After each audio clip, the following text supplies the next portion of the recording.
அலைக்கும் வரஹ்மத்துல்லாஹி வபரகாத்துஹு. கண்ணியத்திற்குரிய எல்லாம் அல்ல அல்லாஹ்வின் நல்லடியார்களே, மே 1ஆம் தேதி தொழிலாளர்கள் தினமாக உலகமெங்கும் கொண்டாடப்பட்டு வருகிறது.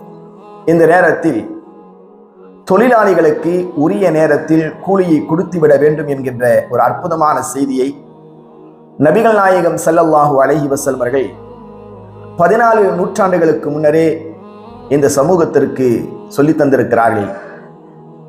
அல்லாஹ்வுடைய தூதர் ரசூலுல்லாஹி ஸல்லல்லாஹு அலைஹி வஸல்லம் அவர்கள் இப்படி சொன்னார்கள், அஅத்துல் அஜீர அஜ்ரஹு கபுல அன் யஜிஃப அரகஹு.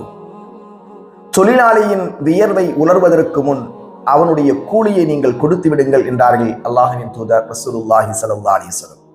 எனவே அன்பின் இஸ்லாமிய பெருமக்களே, நம்மிடத்தில் வேலை செய்யக்கூடிய தொழிலாளிகளுக்கு உரிய நேரத்தில் அவர்களுக்கான கூலியை கொடுத்து விடுவோம். வல்ல ரஹ்மானிடத்தில் அதற்கான கூலியை பெற்றுக்கொள்வோம்.